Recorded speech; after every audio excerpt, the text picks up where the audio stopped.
Good evening, ladies and gentlemen. Good afternoon. Good morning. Half in the middle of the night, wherever you may be. Welcome to another live edition of the Highbury Squad. It's the morning, evening after the night before. Feels like you went to a wedding, you got really drunk, and you're just trying to piece together what happened. We got a special guest to decipher all the mayhem that is modern day football. Here we go.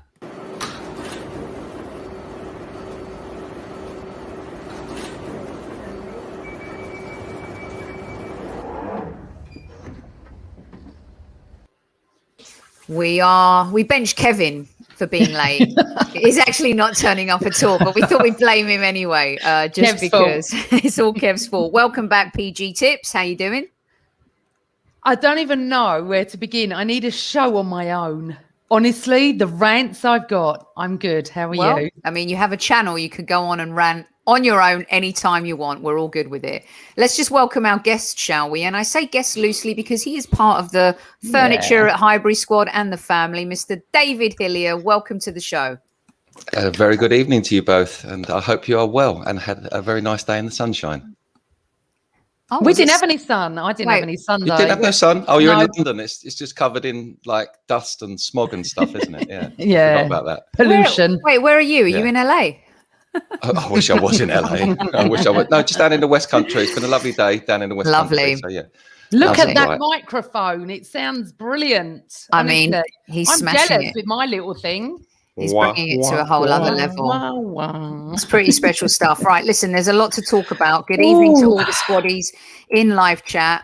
Thanks for everyone who listened to the Henry Winter piece as well yesterday. We really appreciate that. We have David Hillier on the show tonight to give us the perspective of an ex-player, also an Arsenal man through and through.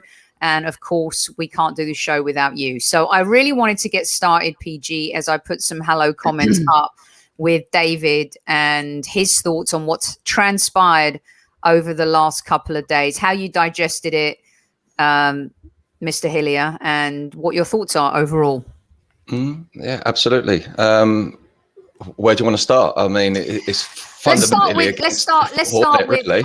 I mean, it's almost easier to just say, here's what I think about what happened from the time where this was announced to the fan reaction, because more of tonight after that, we're going to talk about like where we go from here. So I want your whole experience of what's transpired over the last couple of days.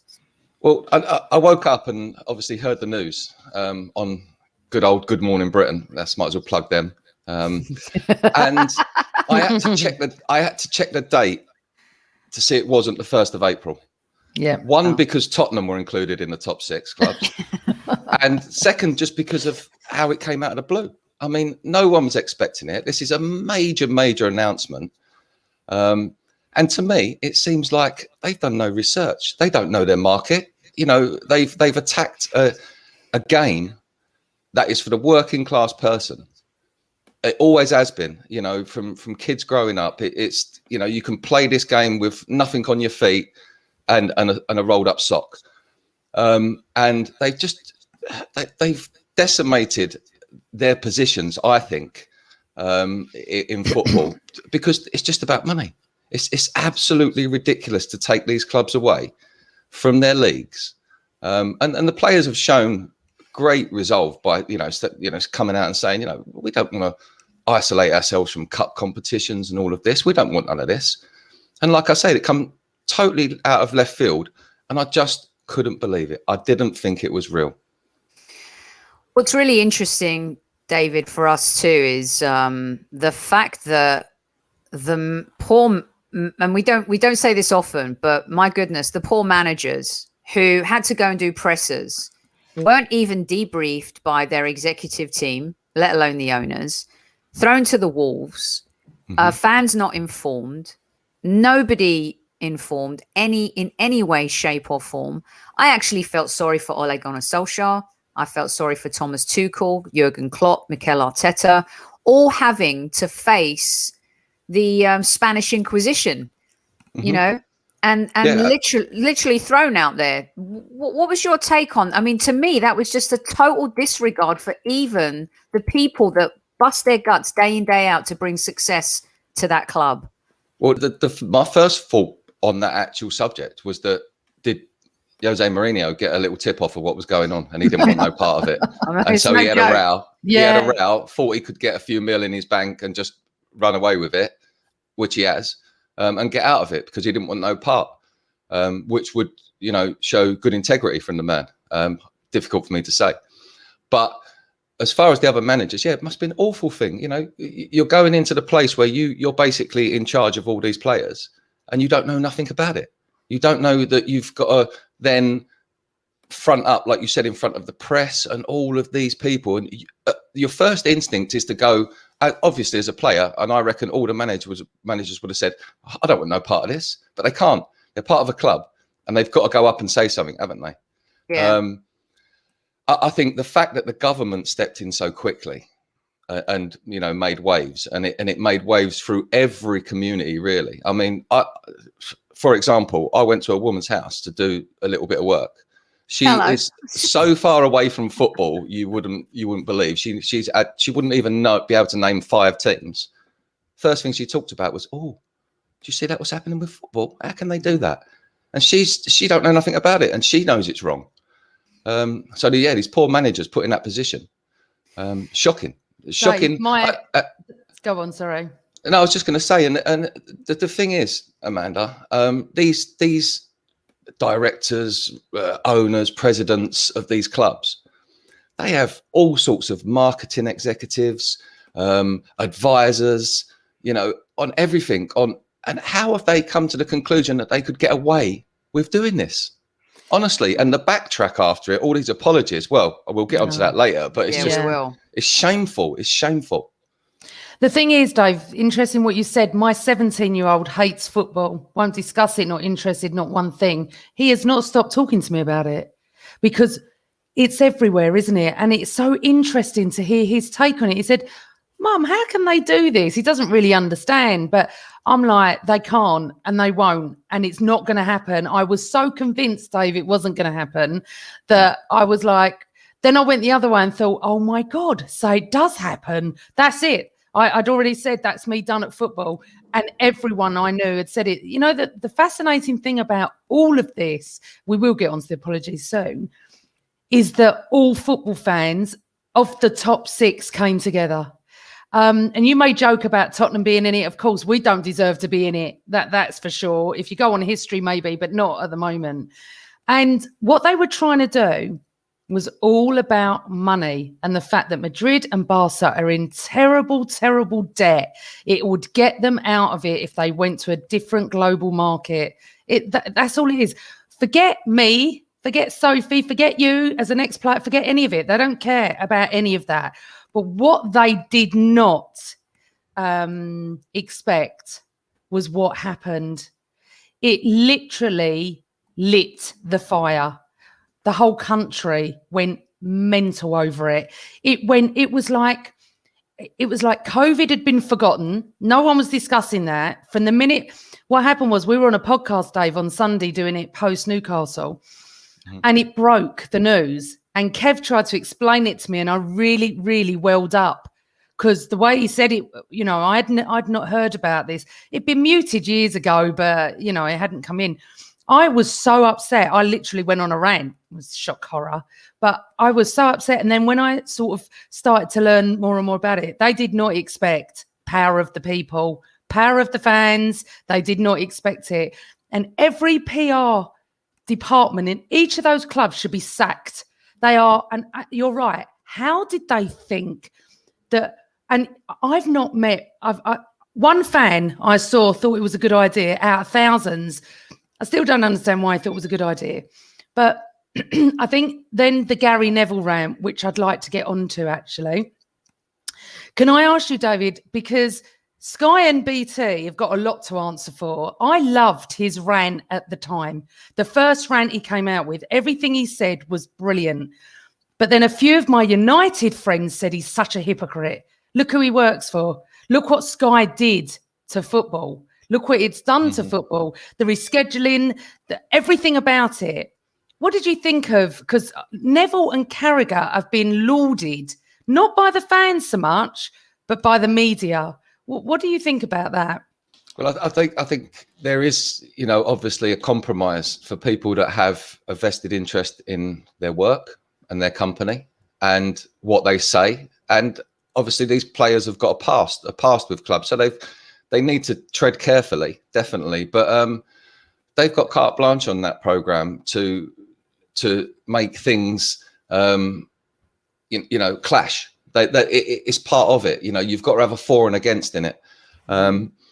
I think his comments were a bit harsh, to be honest. I think kicking teams out and all of that. And sorry, Dave, not that one. The very first rant when it was like power to the people. It was the next rant. I think he's wrong as well with the finding. Sorry, I didn't hear that. Yeah, I wasn't aware of the first one. It was Sunday evening. It was it was brilliant, and I raved about it on my Facebook. But fans came at me from his club, from United. They came at me and said, You aren't joking, are you? You know who he works for. You know the hypocrite behind it. The fact what he's done with Salford and everything else.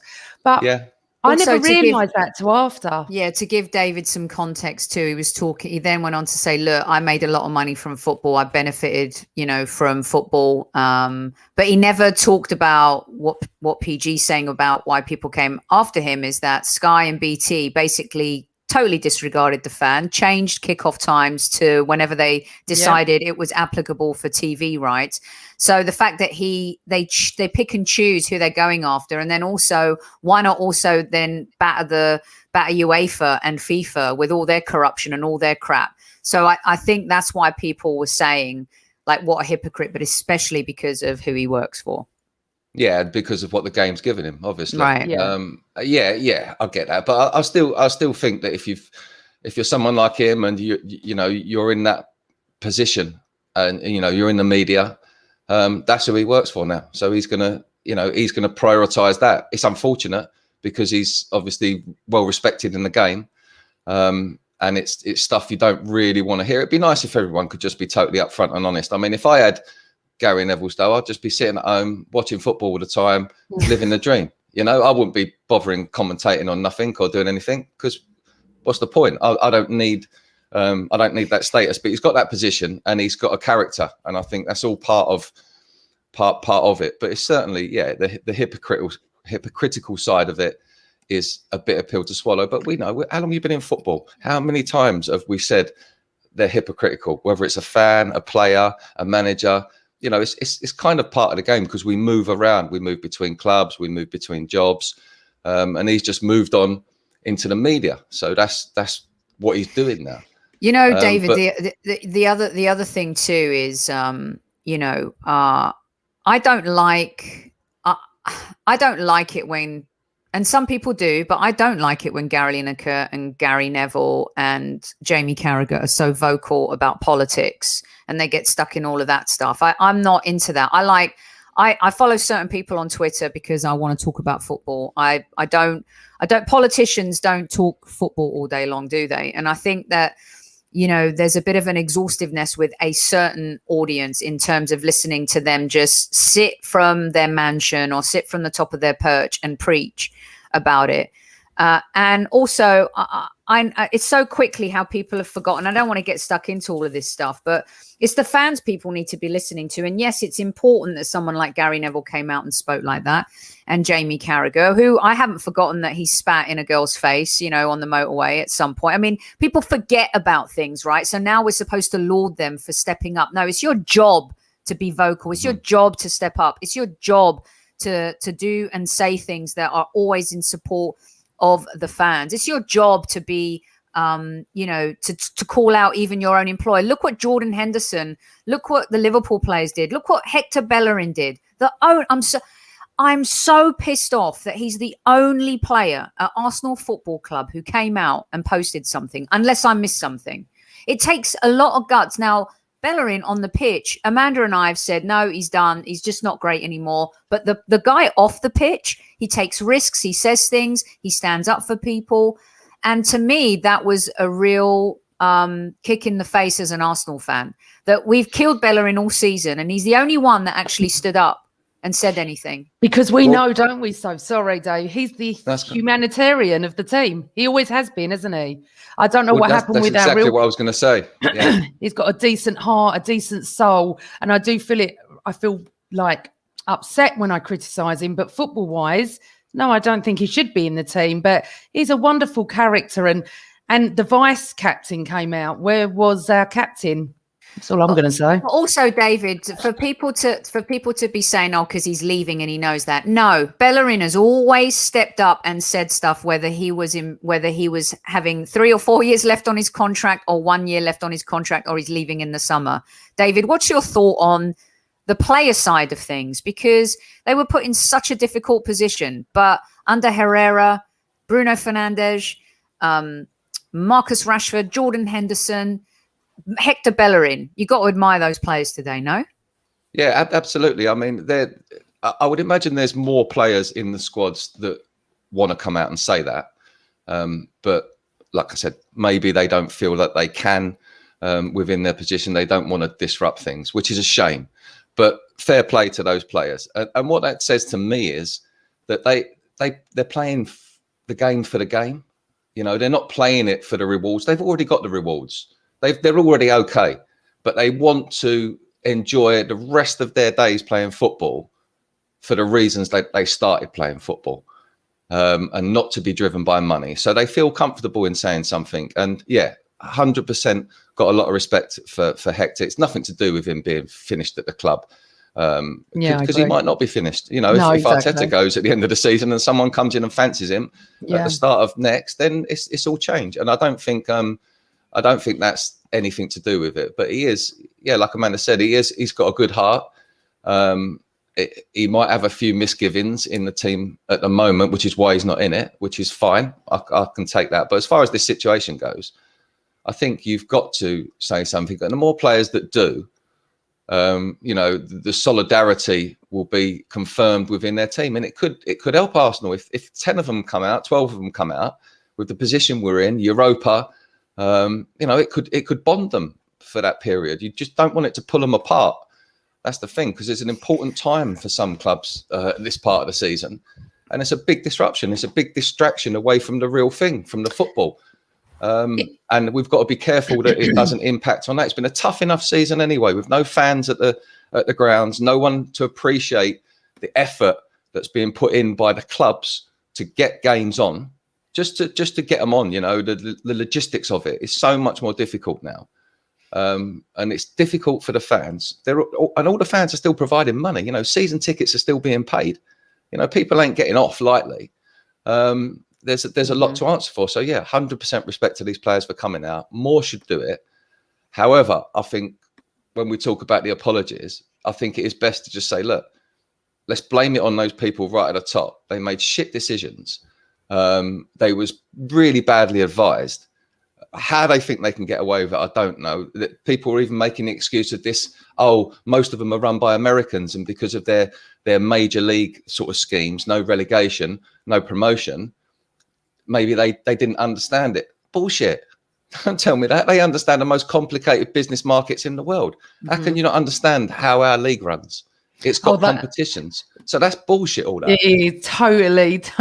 I've not heard that, Dave, actually. I would have laughed if I'd have seen someone. That's what they've said. I heard it. It's on ridiculous. BBC Sport today. Do you know what? I want to just get back to something that I saw today that is making me quite sad. On LinkedIn, Arsenal put 2 posts out, one for a job this morning and one for a job this afternoon. And the abuse that job application got, I read down it. I really wanted to say, you are aiming this at the wrong people. The staff at Arsenal, the team, the players, the manager, everybody. It's not their fault. You blame them when they cross that white line. That's it. They don't run this club. They're employees. You've got to aim it at our disgraceful owner that has always been disgraceful. But in a weird way, the last 48 hours might actually help Arsenal. It might push for him to sell. I'm not saying he will. I don't know anything. It would be the best thing ever, Dave, if he did sell to someone that actually wanted to put money into our club and actually wanted to see us succeed. Now, let's just go back to all the different clubs, yeah? Last night, United, Woodward, what's his name? I can't remember his name. Edward Woodward is the What's his name? The actor Ed Woodward. Ed Woodward. Yeah. Was going in the summer anyway, but obviously has left early over the debacle. You've got Jurgen Klopp trying to say what he wanted to say, nearly did. You've got the owner of Liverpool, which I watched his apology this morning. It sounded sincere, but they still want him out. I mean, Liverpool fans have gone mental, and they would. That's in their psyche to push for this. Arsenal are a little bit different. The apology comes out, Dave, right? I read it. I saw it because I've got like a little tweet alert. I read it before it went mad on social media. And I'm like, you're sorry. I was angry with whoever wrote that. And it came from the board, wasn't Kroenke. He has nothing to do with our club. And something that I'm a member of the AST, and we had Tim on the other night. And Tim and Akil, honestly, big up to the AST, what they've only done in the last 48 hours. Tim has been on every news station. I've seen him all over the press. He actually had a chat with the Prime Minister as well. The fact that he never, ever turns up to any fan forums, don't get me wrong, that I've wanted Kroenke out from the minute he came in. But now I feel, with everything that's going on, I hear there is a protest Friday night, hopefully peaceful, that we all can see that this American owner at our club has to go. Has to. We don't want him. No one does. No Arsenal fan I've seen wants Kroenke to do with it. And yes, you're right, Trusay. He's 100% accountable. He didn't care. So are the executives. Why has Vinay still got his job? Right, wait a second. I'm going to get on to him because he's been asked to step down from the Premier League. Let's go to all the other parts as well of that. But my point is this, right? This is our club, our history. We are not customers. We are not consumers. We are fans of that club. I've been a fan since 69, I suppose, when I was born. He's not going to take that away from me. And there's thousands and millions of football fans around the world that are up in arms at the three American owners. It is the fact that they wanted to make it very similar to the NFL and the franchise situation. No relegation, no promotion. What is the point in playing football? Dave, could you imagine walking out on a pitch knowing you've qualified every year for a big European competition? I could do that now at my age, playing just like charity games and like sort of the, like legend games. Yeah, because that's all it'll be like. That's all it'll be like. It'll be just elite players playing against elite players for nothing, and there'll be more fun playing for Boreham Wood in the FA Cup qualifiers, before the season even kicked off for those players than there will be them elite players. All it will be is money for them, and that's why no players want to play in that. There can't be any players that want to play in it. It's ridiculous. But I mean, you're talking there about individuals and that within the directors and the CEOs and that we spoke about, and they've obviously made bad decisions, but all them are just names to me. It means nothing. It's the policy that they're trying to get over that bothers me, not the politicians, because they'll always be there. I mean, and whether Stan Kroenke stays or leaves the club, he ain't going to find it easy, is he? And no one wants to go to their business and be heckled, be booed, be hated. No one wants that. So he'll probably just turn up less, but still have an interest, because the club's a good machine for money. It's a well balanced club. It's a well financed club. It's not playing great football at the moment because they're not investing in the players. So that's to come. That's another issue altogether. That's outside of this one. But certainly himself and all the other directors and that, they've made it really difficult for themselves. Liverpool fans, they'll be disappointed with the season anyway, because they would have wanted to have continued last season's highs. And then obviously, one of their owners doing this is just a nail in their coffin, isn't it, for this season? So I can understand all of the frustrations, and it's going to be difficult for any of the owners to go back. Like we said, the excuses, though, I don't know where they come from. I did read the one from Arsenal, and it sounded a bit hollow to me. Like it was sort of like written by someone who's just in HR and has had to go down a certain route, not to offend anybody, not to bring any names into it, not to make anybody accountable, just to say in general, we're really sorry, which, doesn't bode well with all the fans that were angry, upset, that cried, because it does affect people like that. I think it was a bit. You guys, you know what it's like? I don't want to hear you're sorry. It's like being in a relationship with someone and they cheat on you, right? And they say, sorry, I'm really sorry. I'll never do it again. Please take me back, right? And you take them back, but the trust has gone. The trust may not have even been there to begin with, but after that type of incident, it's gone. And all these billionaire owners got caught with their hand in the cookie billionaire cheating jar, because now they're apologizing and acting like pussies is pathetic. It's actually cringe to see them begging on social media. Oh, I'm sorry. Really? You're fucking sorry? Where were you beforehand? Letting your managers know, your players know, your fan groups know. And don't give me this Vinay, what's he got to do with it, innocent, someone posted in chat. No, the executive teams knew what was happening. There is no doubt in my mind that you can go this far down the line and your top executives, one or two, don't know what's happening. And now you want to fucking apologize for it? Sorry, I'm throwing an F-bomb because it is completely a disgrace and outrageous. Outrageous. They didn't hold on. They didn't think about it beforehand, and now they're thinking about it now. I'll tell you something. I don't care, and I don't want to hear. Don't ask me about a prediction about Everton on Friday. I'm disgusted completely with all of this. And you know what? People have had enough of being taken for a ride. I'm never going to buy a piece of Arsenal merchandise until something changes. And you know what's hard? It's hard to create that kind of change because he owns the club. All right. Unless he's forced out. I only believe, and you guys, I don't care what people say about this. I only think if there's one set of fans that can get a owner out, it's Liverpool fans. Yeah, but they did. Because of the way they mobilize and the way they just keep on. Our fans already even keep posting about, do you think Balogun should start on Friday? Whatever. Are you serious? We just came out of a 2-day war to save our club. And now you want to talk about formations and who's going to play on Friday. There is something bigger at stake here. And we can't let it go. We can't let them get away with it. The LA Clippers, right? And it's a different thing here because NBA owners get to vote. They have a lot of power, right? NFL owners, NBA owners. LA Clippers owner was caught being a bigot, a racist. Within 2 days, he was forced to sell his club. Forced. Out, gone, done.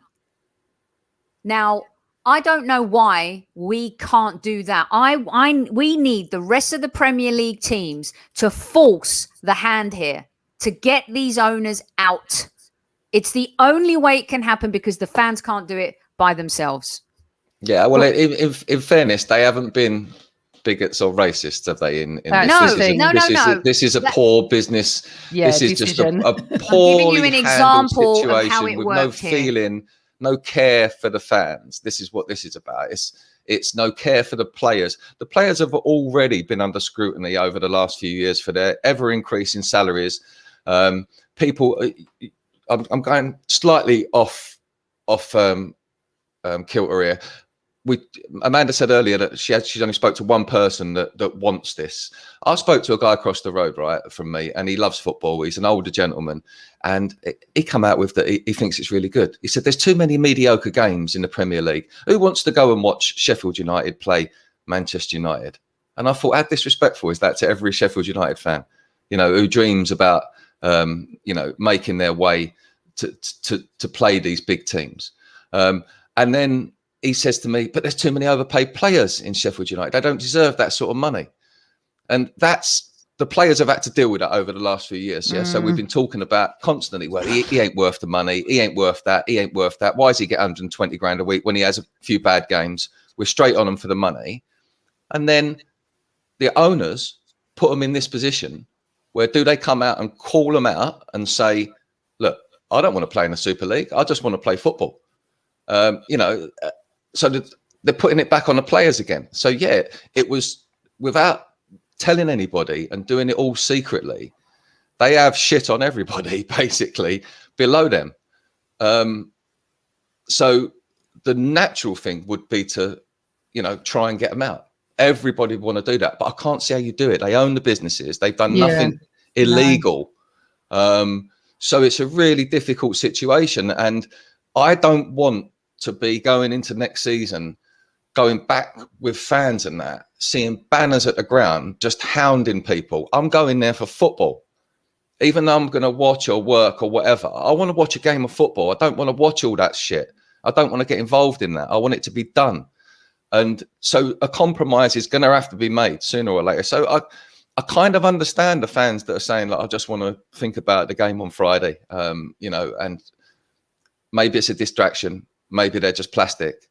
But certainly it's got no place at football clubs, all this angst with the directors. When it's running smoothly with the directors and the managers running smoothly, the club does better. Everyone knows that. But the thing is, Dave, and I sort of get it because you're an ex-footballer. I'm totally with Sophie on this, and you know how much we disagree.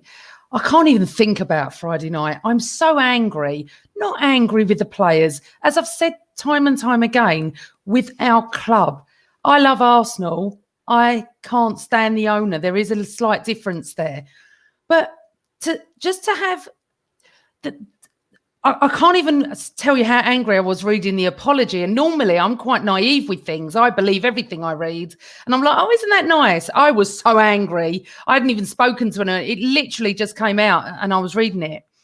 And I thought, you've made a mistake. You've listened. Talk about stable door, horse and all that. Don't give me that. I'd like to go back to Vinay as well. Two things. First of all, I met Ivan Gazidis at a fans forum and AST event, I don't know, 4 or 5 years ago. I remember talking to him about my dad being an OAP and he wasn't allowed to sit with me. And I tore him a new one. And I was told by 2 fans, I'm not going to mention them because they're on Twitter, to calm down. Literally, Amanda, you need to calm down. I was so angry with him. His words to me then were, we need to look after the younger fan. Now, this is where all this legacy, casual, ultra shit comes in. I'm an Arsenal fan. Don't call me a legacy fan or whatever fan you want to call, whatever name you want to put there. I'm an Arsenal fan. I'm no different to any other Arsenal fan just because I'm 51 and someone at... Sorry, what? Hello, PG playing the piano, it seems like Rob Holding. Sounds like she's playing the piano there. You cut out, babe. Oh, sorry. I don't know where you got to, but... being the fact that I'm 51 shouldn't matter if a fan of 15 wants to support Arsenal. We're all the same. We all love the club. We all want the team to win. And I remember him saying that to me and I went, what, you don't care about my dad that's been coming to football for 60 odd years? That's a disgrace. Anyway, that was a few years ago.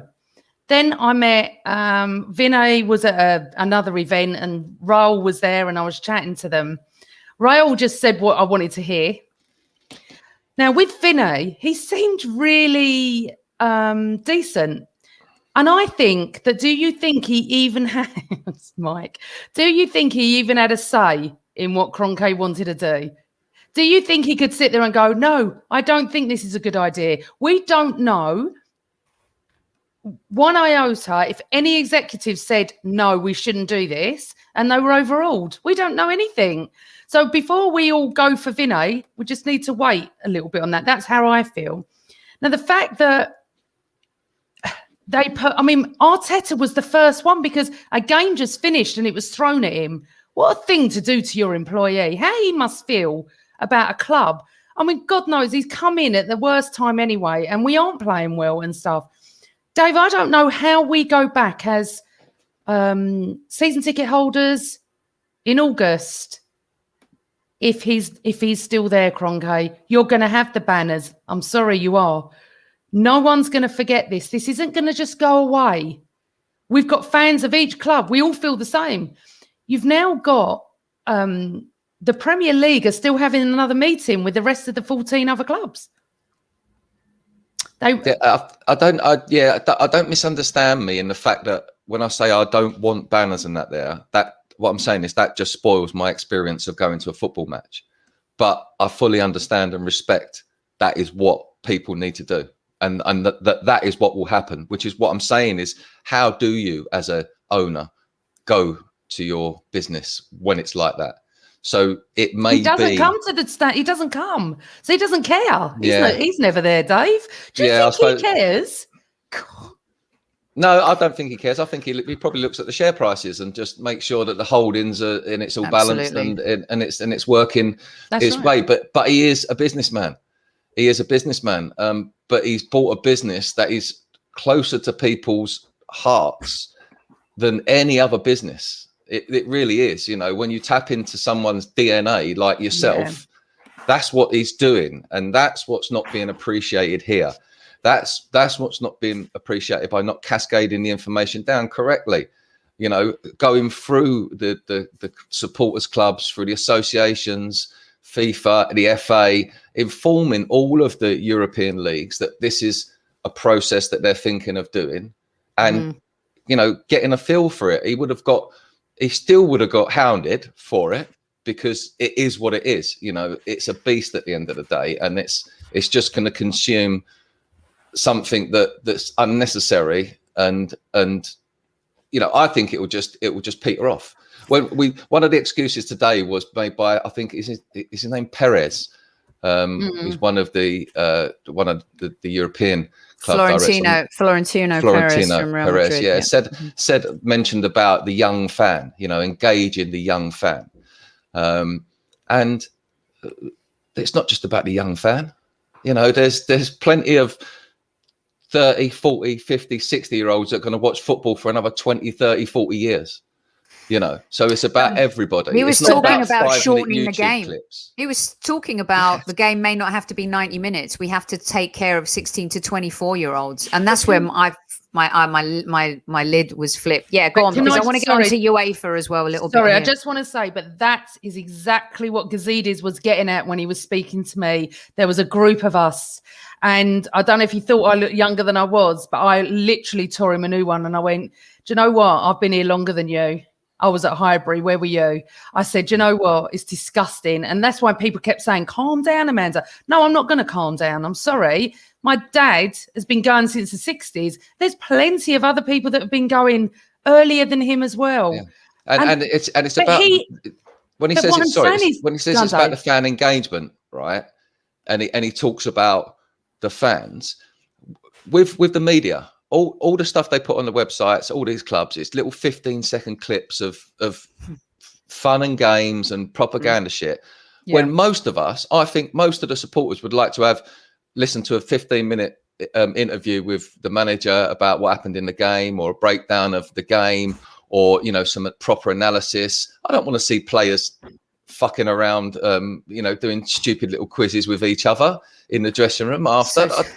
What's all that about? You know, all happy and smiley when you're 12th in the league. I think I don't want to see that. No, I think if you look at the FIFA audience, but if you look at the bigger picture, it only dawned on me today, that conversation I had with him, I don't know how many years, 5 years maybe, that's what he was alluding to. Yeah, they want clickbait. That's what they want, clickbait. Forget me. I'm not the one that's going to go and sit and buy a full kit and buy in the shop. But I do buy stuff in the shop, obviously. And, you know, and it's our generation's the one with the exponential income, and we're being forgotten, right? It's the same thing with, you know, making everything like a FIFA game. It's absolute, you know. If they want, it's his PlayStation football, and that's the of course. But that is what kids expect, and that's the target. I once said on the Arsenal one of the commentaries, the game was so poor.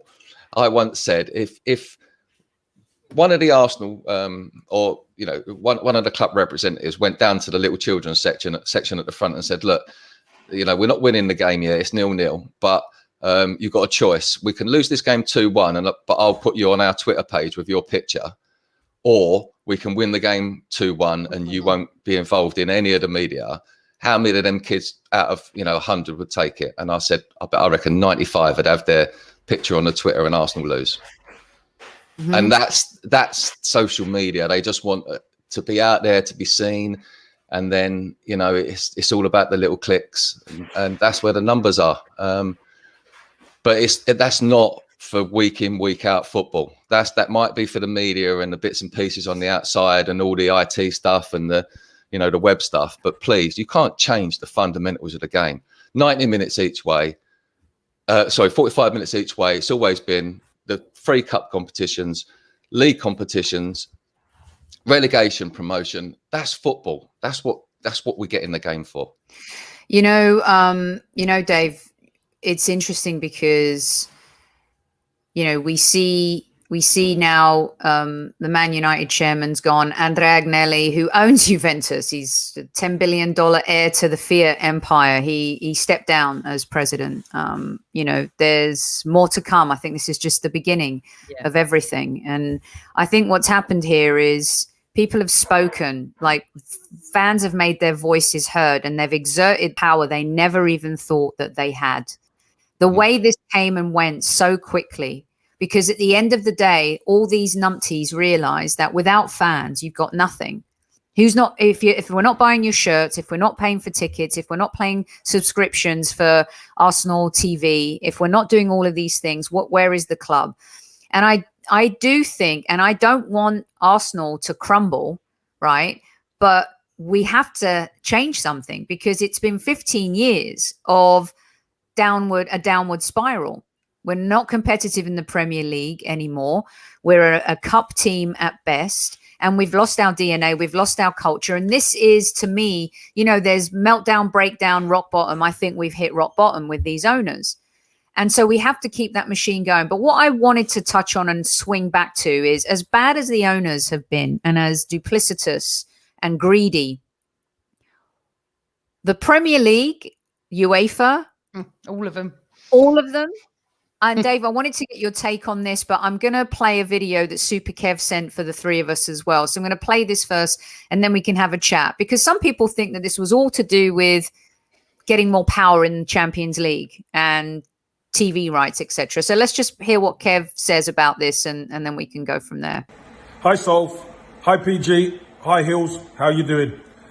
Just a quick question. Hi to all the squaddies and everybody listening. What are your thoughts on the fact that there's going to be reform in UEFA? Because, listen, everybody getting behind the push and Arsenal not going through with it and all the clubs backing out and all that kind of thing, great. But there is going to be reform in UEFA. And the reform is going to kind of do the things that what were going to be happening with the Super League type. So what's your thoughts on that? Anyway, listen, sorry I can't be there. I've got to work tonight. Look after yourselves and have a good show. All the best. Bye. Oh, I love those dulcet tones. Yeah, our bruv. Gotta love Dave, Kevin, yeah. Yeah, Dave, what's your take? Why don't you talk us through this a little bit? Because the hypocrisy across the board. Our good friend Mike at the Gooners podcast tweeted this the very night it was happening, saying, "Wait, ellipses. Here comes all the hypocrisy." Talk us through what your take is on how they threaten players as well. Let's not forget they threatened players, saying you can't play for your country. Take it away. Yeah, I mean, take it away. The players, like I said, without any knowledge or any knowing that this is coming, were put in a shit position straight away, because, like we said, they're going to have to back their clubs. They want to still be footballers. But then to be told, if you do go with this, your own, the people you play for now are going to judge you already and say you're not going to play in these leagues, you're not going to be able to do this, you're not going to go and play for your country no more. It's kind of shocking, isn't it, really? But that's just I think that's just the follow on, the follow, all of the follow through from what the directors have done. I don't think you can question UEFA on it. They've had to say something because they've had to act and say that they're going to make changes if this happens. But like Kev said, moving forward, aren't they looking at making a few changes like this? Aren't they looking at possibly making the Champions League maybe a little bit bigger? I've heard more teams in it. I'll give you that real quick. It's going from 32 to 36 teams. The biggest change will be the transformation from the traditional group stage to single league stage games, including all participating teams. Every club will now be guaranteed a minimum of 10 league stage games against 10 different opponents, 5 home games, 5 away, rather than the previous 6 that they used to play. The top 8 sides in the league will qualify automatically for the knockout stage, while the teams finishing in 9th to 24th will compete in a 2-legged playoff to secure their path to the last 16. This is going to take effect in 2024. More games. They're trying to tell us that it's like one league and everyone's been crying for knockout, but basically they've added more games is what they've done. Yeah, they want to generate revenue, don't they? That's all it's about. It's all about at the end of the day, who's going to pay for that? It's going to be the supporter. It's going to be ultimately the team, because the team are going to have to perform more games. So you're not going to, rotation's going to be, what cups do you prioritize? What competitions do you prioritize? The ones that are backing you, because you're going to be in the UEFA competitions most seasons. So do you sort of back them and say, yeah, we'll go along with it? Or do you stand up? I think it's ridiculous. I don't think it's not as ridiculous as 12 teams breaking away into their own league. But yeah, it moves that way. I think before that happens, it needs to be questioned. Definitely. It's too much on the players. It's too much on the clubs, too much expectation. But it is just for all this, so they get more clips of, star-studded matches. And that's not what football's about. We don't just pay to go and watch stars. Like I said, we pay to go and watch football and to get caught up in the passion of football, not to be involved in all this crap, this political crap. So, yes, the fans do need to come together on that as well, I think. And say that they're not happy with it, because it's just going to put a stretch on their teams, especially teams like ours who are struggling anyway. You imagine in 4 years, if we're just still in this position and we've got to play more games with not a great squad, it's going to be crap. And also, Amanda, it's just making it, again, even more fundamentally important that you are in Europe, you're earning the European revenue. For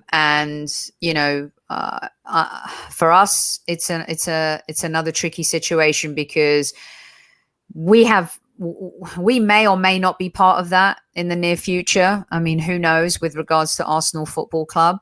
But the point is that this is another situation to make more revenue, make more money. You're adding more games. A couple of people talking about more injuries. It just becomes this vicious cycle of, if we can't do this, we're going to do that. And it just seems as well, how do we know that they weren't all in on this together? We don't. They're all corrupt. Honestly, in all order of them. Champions League thing through. Now, I'm not a conspiracy theorist at all, but it just shows you that there's 2 different plays at work, and the owners want the control. UEFA wants the control. And threatening players is not the way forward.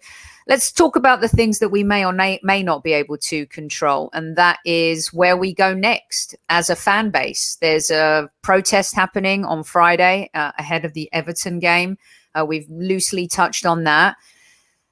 Amanda, where are you right now as a fan? Like, what? You're not interested. You and I both feel apathy towards the game on Friday. We care about the players. We care about our team, but at the same time, I can't get into it. I just can't. I just won't go there. And also, the other thing too is, I do think we need to talk about Aubameyang and his behavior on social media yesterday and today. So I want to start off with you and where you're at as a fan right now, and then we'll get Dave's perspective from a player and a fan. I think come Friday night, once the game starts, we'll all be we'll all be back to supporting and it making a difference. I don't see us sitting there going, you're either going to watch it or you're not. And if you watch it, you're going to want your team to win. Absolutely. Doesn't mean we're going to forget anything that's happened. I'm in sort of like, I went into this 48 hour of shock of a bubble. Like I actually believed my time at Arsenal was over. I actually believed it. I actually thought I will not be going to the Emirates again. I'd said it from day one. I am so proud of all the football club's fans. I really am, because we're all on the same page. We're all fighting this together. Half of us can't stand our owners, probably all of them, actually. We're, apart from City, probably. They all want them out. But do we deserve punishment, Amanda? Should we be punished? do you know what's hard? The owners deserve punishment. The team doesn't. Why should... But they run the team. They own the team. It's like saying BT just did something terrible, right? The whoever owns BT, right? They're culpable. They are the owners. This is where people get away with it. But why should Rob Holding, Thomas Partey, and Bellerin, who have come out, I've just seen that, and spoke and said... Bellerin's the only one that came out and spoke before the event. It's very easy to come out after the ruling. But he is the vice captain, and maybe that's what they decided. Okay, I don't know. We don't know. I would also like a very, very big up to Jordan Henderson. What a captain and what a man. And I have liked him for a very, very long time. But what he did yesterday by calling all the captains, calling his team and saying no, because all of them came out. They all took his stance on it. Now, where I am as a fan is I don't know, if I'm totally honest. I'm in total shock. Never in my time of being there. I just remember back to when Dave was playing in the late 80s and obviously what happened at Anfield.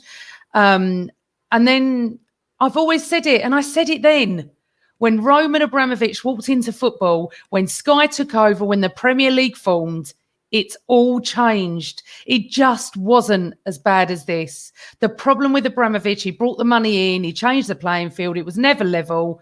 And from then on, I actually think I even though they're mercenaries, David, and at the time we thought it was going to be the death of football, but they never tried to get rid of the League Cup, the FA Cup. They never threatened players to not play in this and that. I want to ask you, do you think it would be fair if the other 14 teams in the Premier League pursued a punishment that was either implemented for this season or next season? What are your thoughts on that?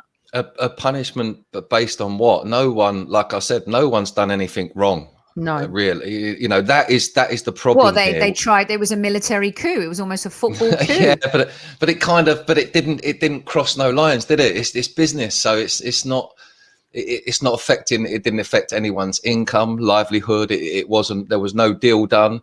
It was just a statement put out by them. Like I said, just all really, really bad management. They just didn't get away with it. They didn't get away with it. No, they didn't get away with it. But you can't get punished for just not getting away with something that you haven't quite gone all the way through with. Not in football, anyway. Not as far as business. You can't get done for just thinking about it. Conspiring. That I don't think, if that's the route they're going to go down, people, I don't think you get much change from it. No. And that's the difficult thing, because like I said before, you're messing with people's DNA, football DNA. They don't know what it is. Maybe these guys just have been building up to this over the last few seasons, making the clubs monopolizing things more and more so that they can get more control to the day. So the day comes and then they decide, listen, we've had a chat about it. We'll just go out there and throw it out there, shall we? And then all of a sudden it don't work. They apologize 2 days later. And I do personally think what you will see is over the next few weeks, most, if not all of those individuals at those top clubs walking away from things saying, I don't need the shit. That will be their excuse, when really they're just, walking away with that crap apology and just putting it down as it was part of their business. They ain't going to take no less money out of the game than they put in it. I mean, a conspiracy to commit something is... I mean, they went behind the backs of 14 other owners of the Premier League who have responsibilities and accountability to their shareholders, to their employees. They went behind everybody's back and they got caught. But And I'm not sure about the business rules. I don't know how that works. Can you not just have a conversation? The stock prices went up. Yeah, the stock prices went up for Manchester United. They've plummeted today. Then that's definitely a consideration, isn't it? Something like that, a route like that would be more feasible and more likely to actually push them away from their investments and for them to say, look, I'll cut my losses. I think, yes, people have got the right to go and protest and to do what they need to do, because like you said, you're not clients of the football club. You're not customers of the football club. You are investors in the football club, fans, not only in money, but time, energy, family, everything goes into it for a lot of people. And a lot of people put important things to the side to put football first, and whether it's one of those top 6 clubs, whether it's one of the other 14 clubs or one of the other 90 clubs or whatever in the league, people make sacrifices for football. And that's why we've come together as fans and as people, and it's not happened. Accountability wise, let's see what happens. Like I said, it might be enough to push them over the edge if conspiracy can be, or conspiring to do something that's against the welfare of other teams, basically, because that's what you'd be doing. You'd be affecting their welfare. We'll see, but it's just bad business. It's just ultimately really crap business. And remember something else as well. The other clubs would benefit massively if we all got deducted points. So they're not as innocent, is it? They're not as innocent. They're jumping on that. I was just trying to think before, if I wasn't an Arsenal fan, I was just like a Leicester City fan, for instance, how I would feel. Yeah, I wouldn't blame the fans or anything. I would totally be like greedy owners. But I wouldn't sit there and want a points deduction, because what have actually the teams done wrong? They've come out in support of us. So why should we be docked points? That's not fair. And as Dave said, Soph, it's a business thing. It's a business thing that they've decided not to go along with. They've done nothing illegal. But what they did not expect was us. They tried to change the business model of football and not tell anyone. What they did was absolutely a disgrace, which is why it became a global phenomenon for 2 days. And now we just want to let them get away with their greed. Absolutely not. Did they want to change it for everyone else, or did they just want to make their own new business model? And they wanted it all for themselves. Shit about anyone else. Exactly. About anyone. They went above and beyond and outside of all of the regulations in terms of being fair. The Premier League teams are part of a group. They belong to something as owners together. Yeah. Well, then that's certainly the route I think needs to probably be pursued to make them accountable, at least, because like we've seen with the apologies, there's still no real accountability. No one's saying, do you know what? I just made a right boo-boo there, and I'm really sorry. No one's really actually said that and walked for it. We see politicians, don't we, just making a silly comment, a silly comment on a tube or taking a drive in their car when they shouldn't, and all of a sudden 150 grand a year career is down the pan, which is a good career. We see them having to walk away from that, and they with dignity they say, okay, I messed up there, I've got to go, and they walk. They behaved like the mafia is what they did. They really did. And they thought they could get away with it, and they haven't. Now, I'm not saying we should... What is it? Alumni or something like that, do they call them? Or the Illuminati? Oh, the Illuminati. Sort of the 20 people in the world that know everything about what's going to go on and our future. Well, there's probably 20 people in football like that. And, and they'll all be billionaires, and they'll all have loads of... But they'll be the only ones that know what's going on. I think that we should be. I think that we should. I wouldn't. If we got punished, all 6 of us, by having 10 points deducted at the start of next season, that wouldn't be unfair. Because you know why? Like racism. Yes, it would. No. It would. Just like racism. Okay. Until like only this year when players are walking off, until you deduct points, until you hit teams and fine them, until you do stuff that is more than just, oh, we're going to talk about it. Oh, we're going to have an armband on for our captain. Oh, we're going to do this and this. It's absolute bollocks. You've got to punish people in order for them. It's like when a player gets a red card, he's banned for 5. That hurts the player when he's banned. Ask David. Like getting banned, it hurts you. But hold on a second. But the players are going to get hurt here, and they ain't done nothing. The players haven't done it right, look, Dave. Exactly that. I'm sorry. No, it's not fair on them. You can't do that. If you go out and if I take my dogs for a walk and another dog comes over and there's a dog fight, I'm going for the owner because he's the one who should be controlling that dog. Do you know what I mean? I ain't going for the dog. The dog's just doing what he's out there to do. If my directors of my firm did something like this, it wasn't calculated by the dog. It's been calculated by these owners. Yes, but then and it's the owner that should pay. You can't punish the. You can't punish. They should all. The team should be punished by the team. I mean the club, and the owner should be fined. Fine the club. Fine the club. Find the business side of the club. Find the dividend or whatever he gets, say he ain't going to get a dividend for 6 months. They've got so much money. Do you think they're going to be hurt by fining them £10 million? But they don't give a shit. But they don't give a shit if they docked us 50 points, the owners. It's not going to affect them at all, one bit. No, they'll still be pissed off. Believe me, if you're a multi-millionaire and you get a parking ticket, it pisses you off that someone stuck a ticket on your car. Position in the league counts. He'd be pissed off. No. Well, if he was pissed off, he'd be pissed off the last couple of years because our position's been terrible in the league. He doesn't care about what goes on the field. If he did, he'd invest his money and buy the players we need. Yeah, I'm saying he'd be pissed off about losing 10 million quid, not about what goes on. No, you, Dave. I'm talking to Sophie. Sorry, darling. I agree with you. Rich people don't like paying a parking ticket. Exactly what Dave said is true. But if it docks us 10 points and we start off in that season like that, how's that fair on our players who have done nothing wrong?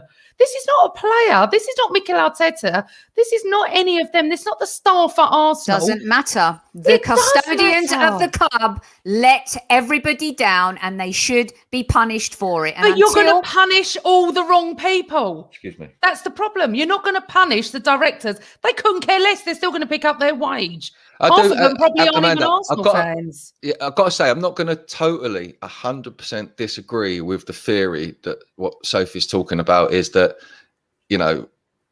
one for all for one. If you go into something with someone, so what? If I play really well on a Saturday and all the rest play crap, we still lose. And I lost with them. I've got to take that. So if you stretch that to staff, management, owners, then if someone makes a shit decision and it affects the club, it affects the club. The club have to take it on the chin. The players are part of that. So there is that side to it. But I think that's totally unfair. You deduct 10 points from Kroenke. You really think he cares from Arsenal? Kroenke's going to care. It doesn't even know what 10. He wouldn't even know what it all means. Anyway, he ain't got toss. He hasn't got a clue what's going on with our club. Yeah, I think there'd be no impact. Punishing the wrong people. Punish the owners. Give them a fine. Tell them whatever it is. They're going to be fined. Whatever. You do not take points off us or any of the clubs. I'm afraid. The only fans I think that will let this go are the City fans. They love their owner. Who cares? What's that got to do with anything? Because they were shitty as well. Yeah, no. I wanted to make that point before, but we went on something else. And the point I'm making is this won't be forgotten by the other 5 clubs. It is imperative we keep on this. He has to go. Kroenke has to go. But it won't be forgotten by the other 14 clubs either. Sorry? There's 14 other clubs that won't forget it. Which is what we need to get over. That's what we need to get over, because we need the Premier League back properly with fans being supported.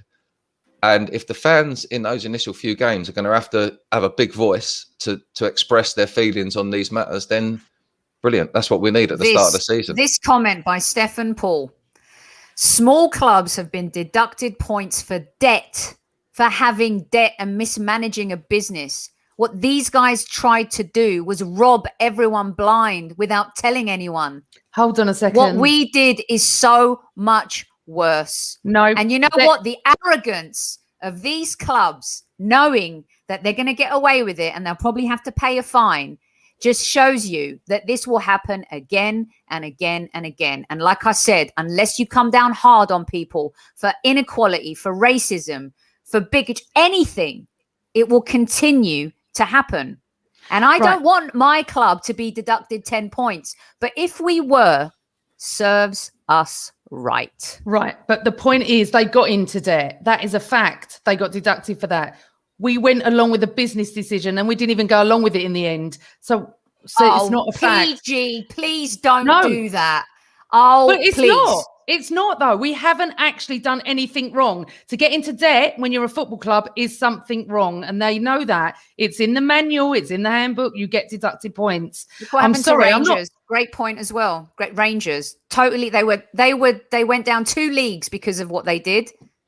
Finances and stuff like that. But we haven't actually done anything illegal. The fact that you're actually apologizing for the club right now because we came out. Who's apologising? Well, I mean, to say that we went along with it and then we pulled out. No, we're But pariahs. that is factual. That is factual. I'm not saying there's nothing behind it. We went along with it, then we pulled out.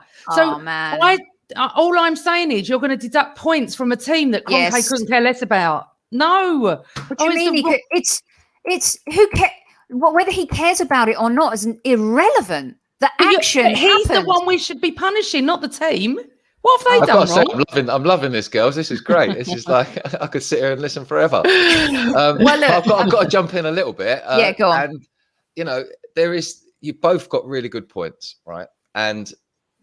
But what we have got to agree on is the fact that they're only going to get any punishment if it can be proven and something. A law has been broken and where that law has been broken. If it's a financial irregularity, which it isn't, they haven't committed no financial crimes yet. They have conspired and talked about it. So from that point of view, like we said, they can be pursued. When you talk about other clubs losing points for, financial irregularities, fielding different players and, unregistered players, blah, blah, blah, and going over the wage spend or whatever, then those things have actually happened. So those deductions are legitimate.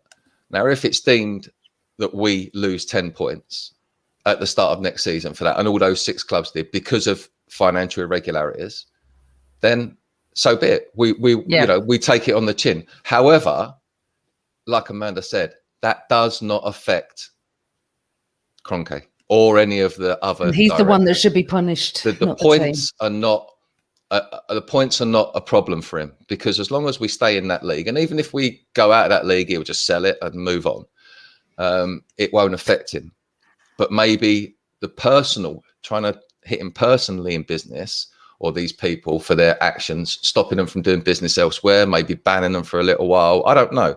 It depends on the degree of the crime, if there is any at all. Then that would be a better route, and it would be more painful for them because losing points don't affect directors. They're not worried about that side of the game.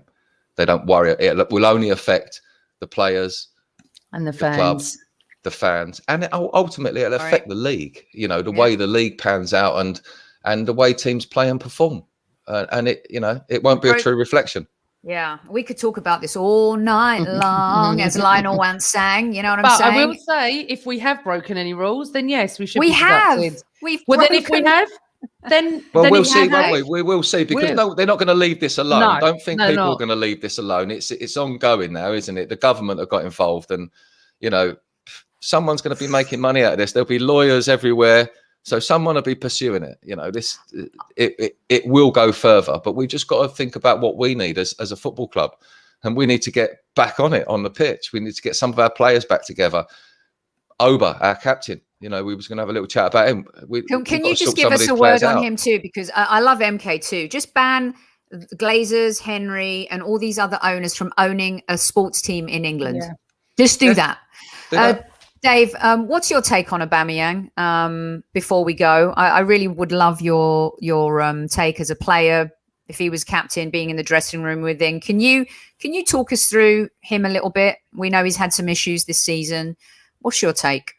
Yeah, I think it's obviously the issues with his mum not being well and this malaria thing, that we seem to think some people don't think's 100% what it is. Until you can't really make comments like that. But just on his body language, his persona, his performance, I've seen a massive downturn in his output and his energy for playing for the club. It's apparent on the pitch. He's, when he's out on the left, he's non-existent. When he's down the middle, he's only existent if he's being brought into the game by other people. He's not really looking to get himself involved too much. It's a bit of a worry after another player signing a big contract and then going flat. We've had it before. So, it's a financial tie for the club. That would suggest not great management or, whatever, why people would be questioning. But I don't know with him. I'm not sure. I don't know whether he's happy with the actual team or whether he just wants to change, whether he's just not so settled as he was. But there's certainly something going on in his game. And he can't find a place in that side, performance-wise, and what he's given so far this season. There's 4 or 5 players easy in front of him for me. Yeah, agreed. PG, 30 seconds or a minute on it, like Aubameyang's tweet, and then he's off Instagram, he's off Twitter. I didn't see his tweet. Sorry, I did hear a secondary comment about it, but it was a little bit flippant, wasn't it? To say the least. It was a bit weird, wasn't it, It was Amanda? really weird because he used the word he went, ain't gonna, and I mean, how would he know the word ain't? He's not a London boy. It's so weird. I was reading the tweet and then it was taken off. Okay, someone sent it to me. It was really strange. It was like he was having a Paul Gascoigne moment. And then today he's come back on and he's apologised for his behaviour. He said he was too emotional, and that was that. I don't know what's going on.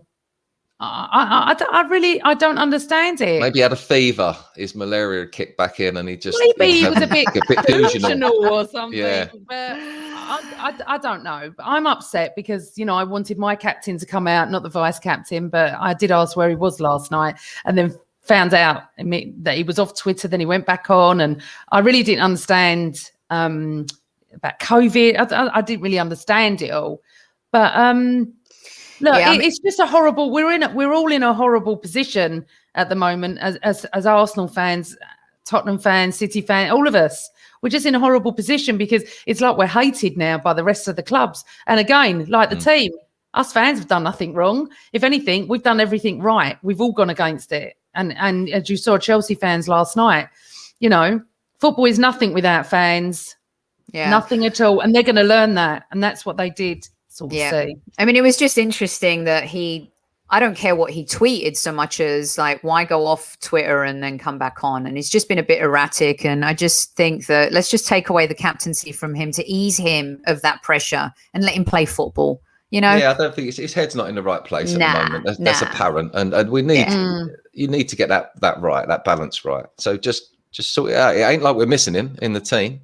Because everyone's just as bad as each other up there. No, and in fairness, some of the last few games have been quite a bit better, especially with Smith Rowe, Saka, and Martinelli playing. Now, at least that's given us a bit of excitement, and hopefully, then when we play in Europa against Unai, they will play. Let's get you back for one of the Europa post-game shows, and you can. I mean, I know you may have to conserve on beers and stuff like that, but we'll get you back maybe if we get to, so we can actually talk proper football. I work the games, all the Europa games, because they've kept the same commentary team. So no beers That's on you out commentary there. Nights. That's you. I mean, we've forgotten all the things that did happen on Sunday. Like we're all upset about Laka, the fact that Nketiah got a goal in the last seconds, the fact that VAR ruled us offside for a toe. So many things happening. It's all just been forgotten, hasn't it?